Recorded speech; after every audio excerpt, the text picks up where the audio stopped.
Hello, dear students. I'm back again, and this time we'll discuss the very first lesson of your syllabus, the very first lesson of the ACES second year syllabus. The name of the lesson is The Last Lesson.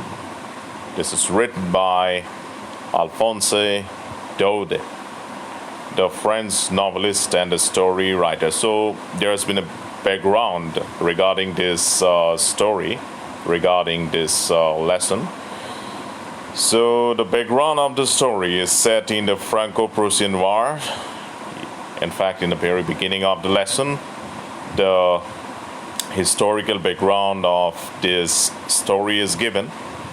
This is related to a teacher, M. Hamel, and a student called Little Franz. So it is, as I've already stated, this is related to the Franco-Prussian War.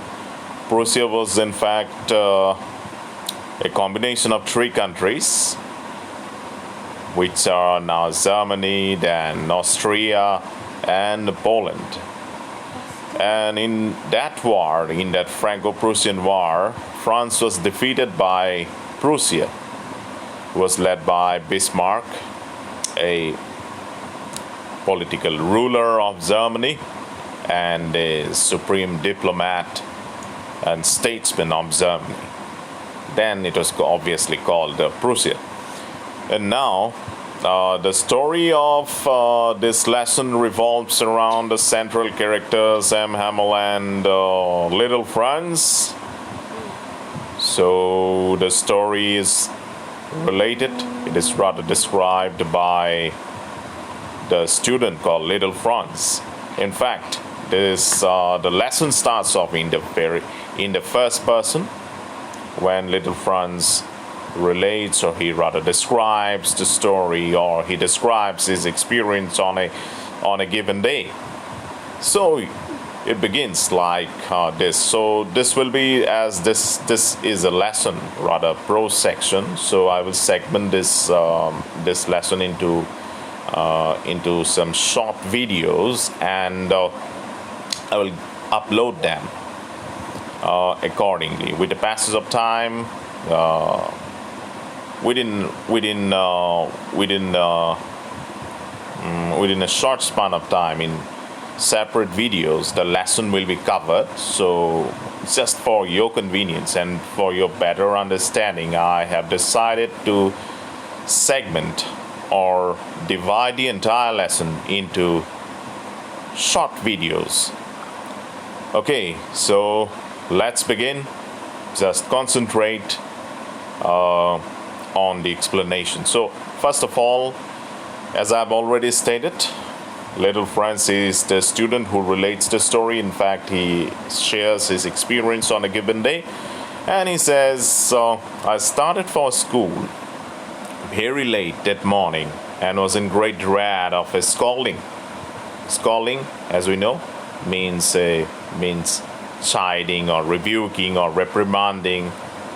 Okay, so he shares his experience on a given day. He was very late that morning. He was late to start off to school. Then he was in great dread. He was scared, or he feared, or he was afraid that he would get a scolding from his teacher, especially because M. Hamel had said that he would question us on participles.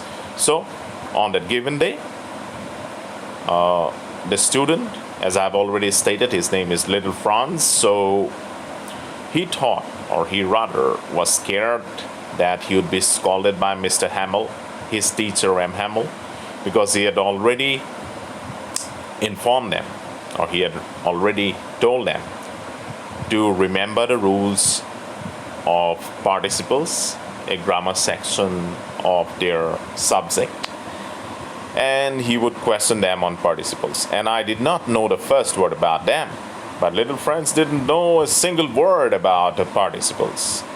For a moment, I thought of running away and spending the day out of doors. And for a moment, he just thought, that is, Little Franz thought, that he would just run away and spend the day out of doors. because he was not ready, he was not prepared with the rules of participles. And as Mr. Hamill had already told him that he would question them on participles, so he was really scared because he was not prepared and he would get a good scolding from his teacher. So he thought initially that he would leave the classroom, he would actually bunk the class, and he would spend the rest of the day outdoors, and he would get enjoyment in that way. It was so warm, so bright, it was really warm, it was a pleasant day, good weather, and it was really bright. It was a bright sunny day, it was quite warm, and the birds were chirping at the edge of the woods. And in the open field back of the sawmill, the Prussian soldiers were drilling, and the birds were chirping.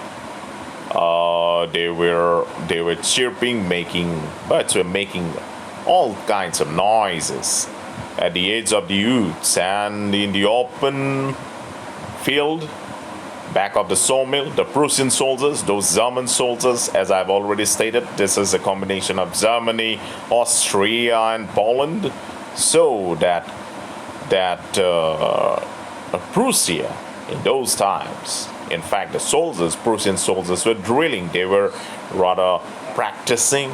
They were exercising all sorts of things that were required for warfare, because it was a war situation and it was a Franco-Prussian war. So at the outbreak of the war, those Prussian soldiers were just getting themselves ready for the battle. It was all much more tempting than the rule for participles, and all these things, the chirping of the birds, then the drilling, the sight of the drilling Prussian soldiers practicing, all these things were more tempting, more attractive. Tempting means more attractive than the rules for participles. And for little Franz, the rules for participles was quite boring. It was not interesting. Rather than those rules, he was more tempted towards these Prussian soldiers and also the birds chirping. But I had the strength to resist. But Franz says that he had the strength to resist. He had the power to resist. He had the energy to resist. He had the strength to resist and hurried off to school. But he somehow managed to resist himself from the temptation. It was a sort of a temptation to little Franz, and he was quite capable of resisting all these temptations. And in this way, he just hurried off to school. He just went straight away to school. When I passed the town hall, there was a crowd in front of the bulletin board. For the last 2 years, all our bad news had come from there. The lost battles, the draft, the orders of the commanding officer, and I thought to myself without stopping, what can be the matter now?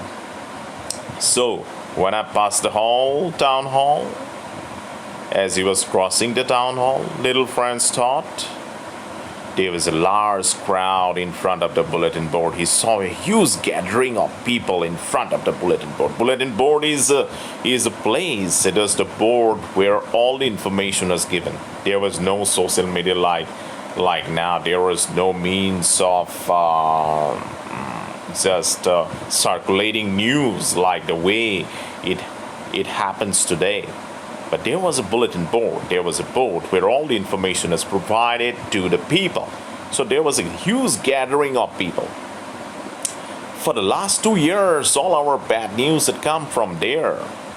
So all the bad news that they had, the people of France had, it came, all these news had actually come from that bulletin board. The lost battles that they had to face.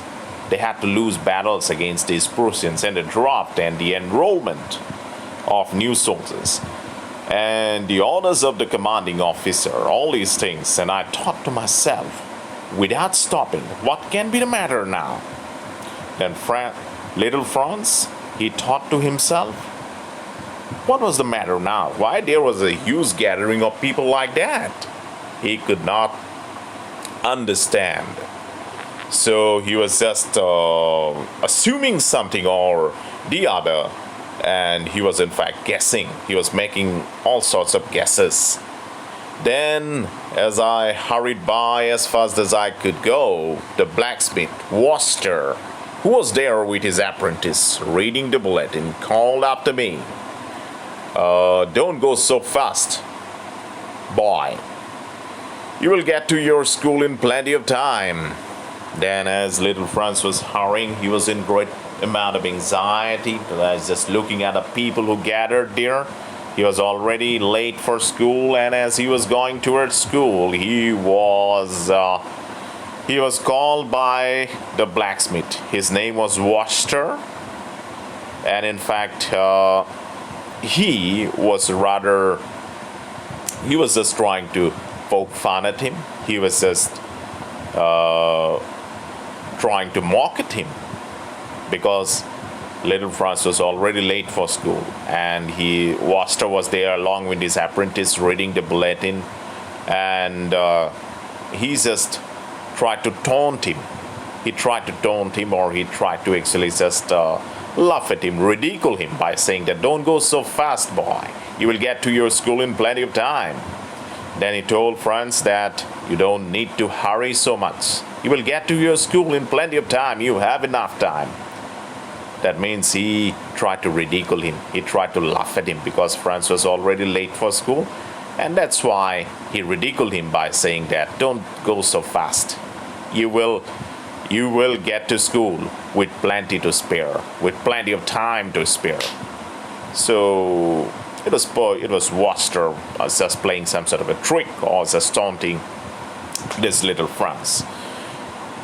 Well, then little Franz says that I thought he was making fun of me and reached Hammel's little garden all out of breath.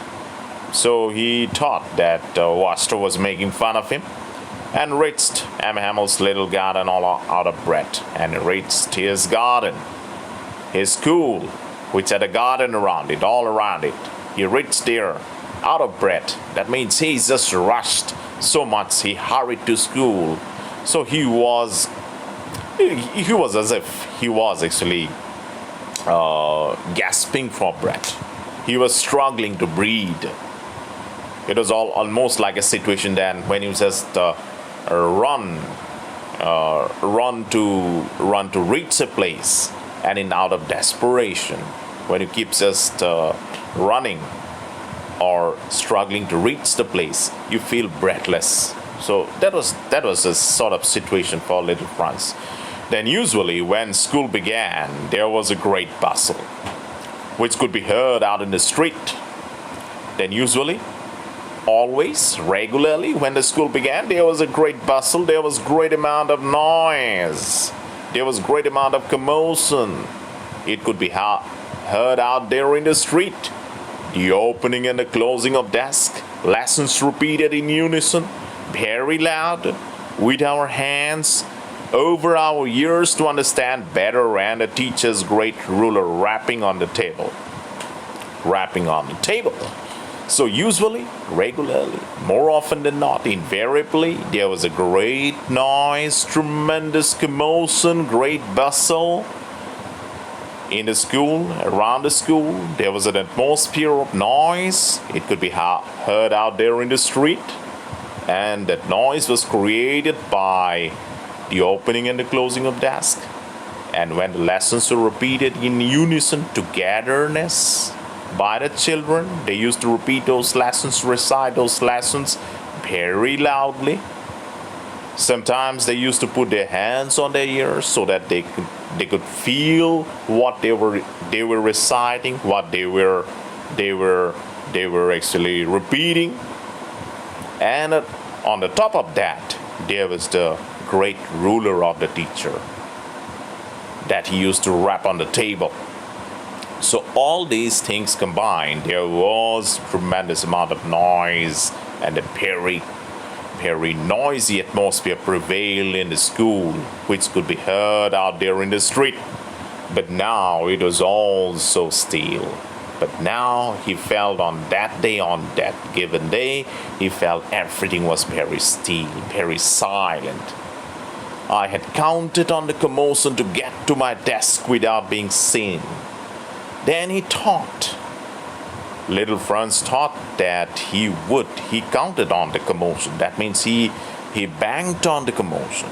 He banked on that usual noise and the bustle to get to his desk without being seen. He thought that nobody would observe him, nobody would see him when he would get into the class, when he would enter the class, because there would be commotion and he would be not visible, or his arrival would be not visible to the people because they would be so much preoccupied with the atmosphere, because there would be so much of noise in the school, and his entry or his arrival would not be observed by anyone. But on that day, everything was very silent, very still.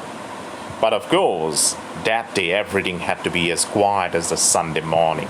But everything was very silent on that day.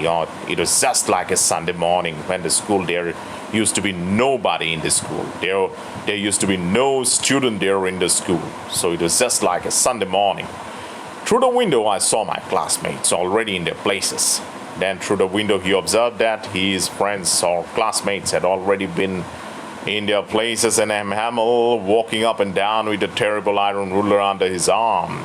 And Hamel had put that terrible iron ruler that he used to wrap on the table, and it was under his arm. I had to open the door and go in before everybody.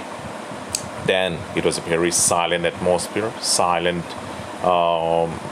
sort of situation, environment. So he had to open the door and go in before everybody. You can imagine how I blushed and how frightened I was. Then he says that he was really feeling very, very frightened, very scared, and he also blushed. He felt very shy because he was seen by everybody. It was very silent atmosphere, and in complete contrast to his assumption or his guess.